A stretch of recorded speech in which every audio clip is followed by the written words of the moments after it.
Tim kuasa hukum Peggy Setiawan menyiapkan seluruh berkas untuk sidang pra-peradilan hari ini. Tim kuasa hukum juga menyiapkan 10 orang saksi dan tim ahli sebagai amunisi untuk memenangkan Peggy Setiawan. Meski pada akhirnya sidang ditunda sepekan ke depan dengan alasan termohon dari Polda Jawa Barat tidak hadir.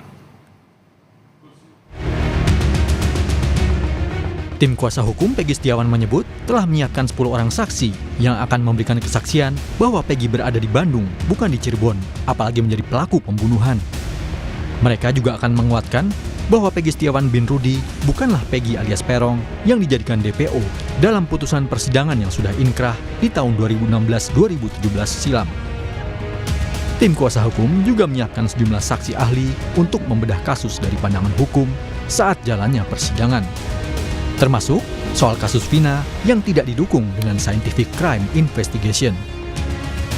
Tim kuasa hukum Peggy yakin seluruh bukti sudah siap dan kuat untuk meyakinkan kepolisian telah salah orang dalam menangkap DPO pembunuhan Vina dan Eki. Itu nanti yang akan kita pertanyakan kepada pihak Polda, apakah ada bukti yang terkait dalam pembunuhan yang disebut tadi itu scientific crime investigation-nya ada tidak, seperti itu sidik jari, kemudian tes DNA dan juga CCTV.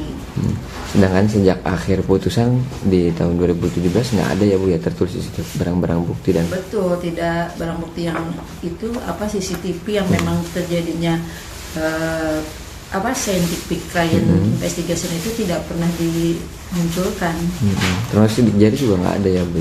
Nggak ada sidik jari para terpidana, itu nggak pernah ada. Itu kan harusnya kalau pembunuhan kan harusnya ada di TKP, untuk membuktikan mereka ada di TKP kan ada sidik jari para terpidana.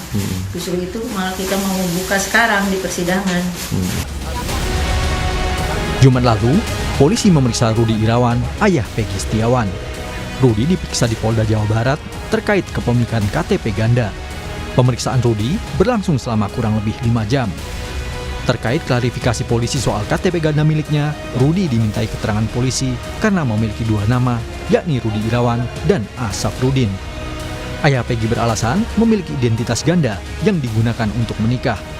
Sebelumnya, ayah Peggy juga telah diperiksa oleh penyidik Polda Jabar setelah anaknya ditangkap 21 Mei lalu.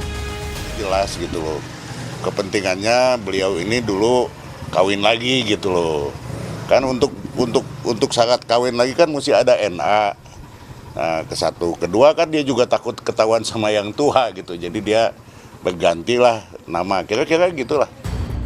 Kapolri Jenderal Listio Sigit Prabowo mewanti-wanti penyidik yang menangani kasus Vina harus punya bukti yang kuat. Menurutnya, penersangkaan Peggy harus didasari scientific crime investigation. Jawa Barat terkait penanganan Peggy ini juga menjadi perhatian publik. Saya minta untuk itu juga, apabila memang betul diproses, maka alat buktinya harus cukup dan tentunya akan lebih baik apabila semuanya dilengkapi dengan scientific crime investigation. Artinya itu adalah bukti yang tidak terbantahkan. Namun demikian tentunya ada alat-alat bukti, barang bukti lain yang juga tentunya diatur di dalam KUHP yang harus dilengkapi oleh rekan-rekan. Saya kira kami minta agar kasus tersebut betul-betul ditangani secara tuntas, profesional, transparan, karena ini menjadi perhatian publik, berikan rasa keadilan. Pihak keluarga optimistis sidang pra-peradilan bakal dimenangkan Peggy. Sebagai bentuk doa dan dukungan, keluarga hingga kuasa hukum Peggy menggelar aksi simpatik di Jembatan Layang Talun, Cirebon, Jawa Barat, Sabtu kemarin. Dalam aksinya, kuasa hukum Peggy meminta hakim yang memimpin sidang pra-peradilan bersikap objektif, jujur, transparan, dan berintegritas, sehingga dapat menghasilkan keputusan yang memberikan keadilan terhadap Peggy. Ini sebagai bentuk doa juga ya dari masyarakat agar pra-peradilan nanti masyarakat berdoa agar hakimnya adil, hakimnya jujur, hakimnya objektif ya dalam memutuskan sesuai fakta-fakta biar Peggy bisa bebas. Kenapa? Karena kami yakin penyidik tidak memiliki alat bukti kalau untuk Peggy Setiawan. Kecuali Peggy alias Peron silakan ya. Tapi Peggy Setiawan kami yakin penyidik tidak memiliki alat bukti sehingga kami hanya memerlukan ya hakim yang jujur, adil, objektif sehingga menghasilkan putusan yang adil bagi Peggy Setiawan. Kartini, ibu Peggy Setiawan menyebut dukungan masyarakat agar Peggy dibebaskan mengalir deras. Warga meyakini Peggy Setiawan bin Rudi bukanlah Peggy alias Perong yang melakukan pembunuhan terhadap Vina dan Eki.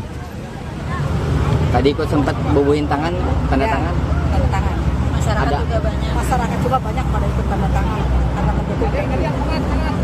Bu, harapan dari peradilan gimana Bu, dari keluarga Bu? Ya harapan dari keluarga ya semoga mendapatkan hasil yang bagus dan Peggy segera bebas. Dari pihak keluarga Vina, Hotman Paris selaku kuasa hukum justru meminta Polda Jawa Barat tidak terburu-buru. Pasalnya, masih banyak kejanggalan, terutama pada BAP. Polisi semestinya menyelidiki semua pihak yang terlibat, baik saksi maupun penyidik-penyidik terdahulu, dan menyelidiki siapa dalang di balik kasus pembunuhan Vina. Jelas-jelas BAP-nya, putusan pengadilan, bertentangan dengan BAP yang sekarang 2024. Bertentang isi BAP dari para saksi fakta, para terpidana di 2024 sekarang bertentangan dengan isi BAP di 2016. Berarti pasti ada yang salah. Kalau mau periksa, kalau memang ada kecurigaan masyarakat, silahkan periksa semua yang terlibat agar masyarakat puas. Apakah bupatinya, periksa semua keluarganya, apakah ada oknum polisi senior, periksa semuanya, terbuka agar masyarakat puas. Belum tentu mereka bersalah, tapi periksa semuanya. Sementara itu, tim pencari fakta independen mendatangi Barreskrim Polri guna melaporkan dugaan obstruction of justice, keterangan palsu, hingga dugaan identitas ganda dalam kasus pembunuhan Vina dan Eki. Tim Liputan, Kompas TV. Kita telah terhubung dengan pakar hukum pidana Universitas Pelita Harapan, Bapak Jamin Ginting, untuk mengetahui sidang pra-peradilan Peggy Setiawan. Selamat siang, Pak Jamin.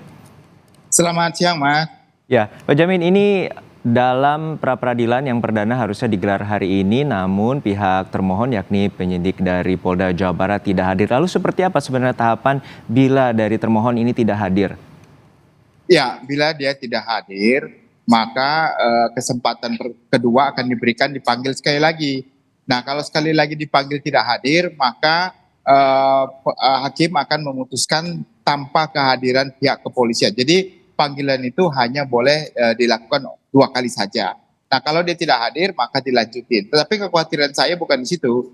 Kekhawatiran saya justru kasus pokok perkaranya sudah dilimpahkan ke kejaksaan. Nah, jadi seharusnya yang dimohonkan itu 2, 1 kepolisian, 1 kejaksaan.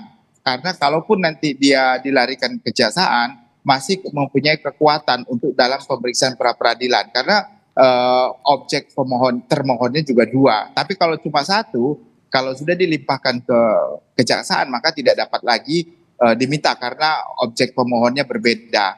Dan ketiga, apabila sudah dimasukkan ke dalam pengadilan, maka gugurlah permohonan pra-peradilan, sama sekali tidak bisa dilanjutkan. Demikian. Artinya ini berburu dengan waktu. Bila nanti di Kejaksaan Agung sudah siap untuk masuk ke tahap pengadilan untuk kasus pembunuhan Vina dan Eki ini dengan terdakwa, bila nanti ditetapkan dengan pengadilan sebagai terdakwa, artinya gugur pra-peradilan ini, Pak Jamin? Ya, jadi penafsiran tentang pasal terkait dengan itu adalah bahwasannya pertama sekali diperiksa di pengadilan pokok perkaranya. Itu sudah ditafsirkan dengan putusan MK 130 kalau nggak salah. Itu menyatakan kalau kapan pertama kali diperiksa pada sidang pertama, waktu pembacaan terkait dengan surat dakwaan yang diajukan oleh jaksa. Oke, untuk saat ini dari pihak kuasa hukum Peggy Setiawan menyatakan ada 20 temuan terkait dengan kejanggalan penetapan Peggy sebagai tersangka. Terutama salah satunya adalah penetapan tidak disertai dengan penyidikan ataupun pemeriksaan awalan penetapan Peggy sebagai tersangka. Itu seperti apa nantinya bila adu-adu bukti yang akan dikemukakan bila nanti pekan depan pihak termohon dari Polda Jawa Barat akan hadir dalam persidangan?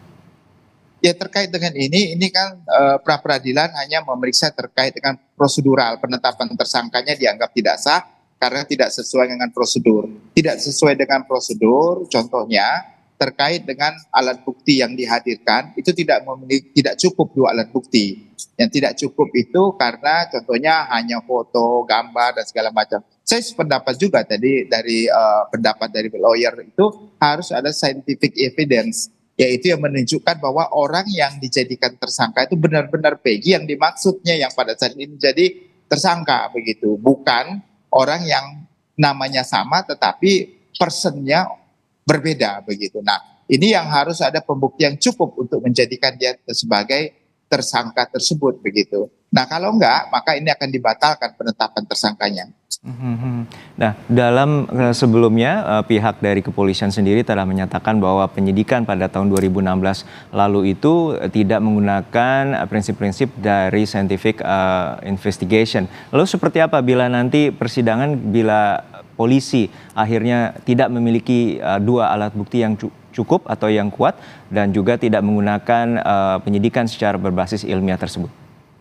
Ya, kalau nanti dihadirkan dalam pra-peradilan, ternyata di situ hanya ada foto atau keterangan-keterangan dari terdakwa yang memang juga menyangkal pernah bertemu dengan orang tersebut, maka tidak bisa dijadikan dasar untuk sebagai penguatan dia adalah tersangkanya. Maka hakim harus membebaskan, artinya menyatakan kalau penetapan tersangkanya tidak sah. Kalau penetapan tersangka tidak sah, maka bukan dia tidak cukup alat bukti sebagai menunjukkan dia sebagai tersangkanya. Dia harus cari alat bukti lain lagi. Apalagi kalau tidak ada contohnya tes DNA, kamera CCTV, dan juga terkait dengan saksi, ya saksi yang benar-benar melihat, mendengar, dan mengalami sendiri dia ada di tempat kejadian. Maka saya kira ini sangat lemah kalau sampai tidak ada dibuktikan hal tersebut, tidak bisa dibuktikan oleh Polda. Untuk saat ini berarti saksi, terutama saksi mahkota yang sebelumnya juga disebut sebagai ada bernama Liga Akbar, akhirnya mencabut pernyataan atau BAP-nya. Nah, ini berarti polisi hanya memiliki satu saksi ataupun saksi yang akan menguatkan nanti di pra-peradilan. Seperti itu, Bang Yamin? Ya, kalau sudah dicabut berarti BAP itu tidak bisa digunakan lagi. Nah, dia harus diperiksa kembali. Nah, apakah keterangannya sama atau tidak dengan keterangan yang pernah dia berikan? Kalau berbeda dan dia menyatakan tidak pernah melihat, maka itu nggak bisa dijadikan sebagai satu alat bukti.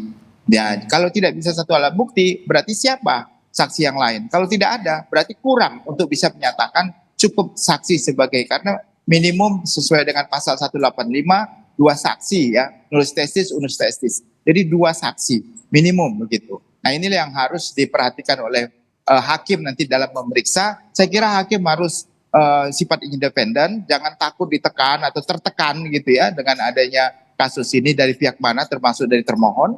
Saya kira ini lebih baik supaya demi menegakkan keadilan bagi orang yang memang mencari keadilan begitu sebenarnya. Menegakkan keadilan baik juga bagi korban juga kepada para pelaku yang saat ini penetapan Peggy Setiawan sebagai tersangka diajukan pra peradilan, namun hingga saat ini pihak termohon yakni Polda Jawa Barat tidak menghadiri persidangan di pra peradilan Pengadilan Negeri Bandung, Jawa Barat. Terima kasih pakar hukum pidana Bapak Jamin Ginting telah berbagi informasi bersama kami di Kompas Siang.